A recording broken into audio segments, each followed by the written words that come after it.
Hello, everybody. Over the last few weeks, there's been a lot of talk about deadlines we're facing on jobs and taxes and investments. But with so much noise and so many opinions flying around, it can be easy to lose sight of what this debate is really about. It's not about which political party comes out on top or who wins or loses in Washington. It's about making smart decisions that will have a real impact on your lives and the lives of Americans all across the country. Right now, middle-class tax cuts are set to expire at the end of the year. Time's running out. And there are two things that can happen. First, if Congress does nothing, every family in America will see their income taxes automatically go up on January 1st.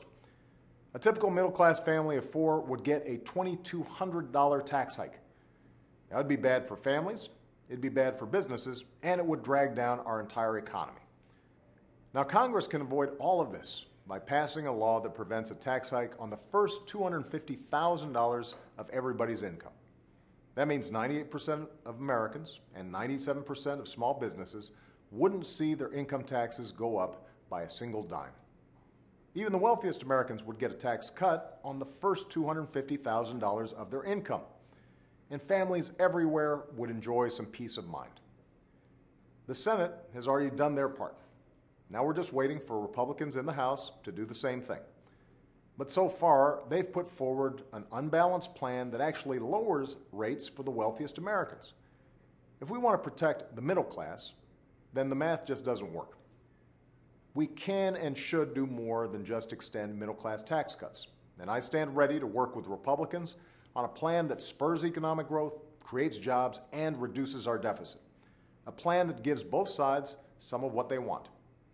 I'm willing to find ways to bring down the cost of health care without hurting seniors and other Americans who depend on it. And I'm willing to make more entitlement spending cuts on top of the $1 trillion in spending cuts I signed into law last year.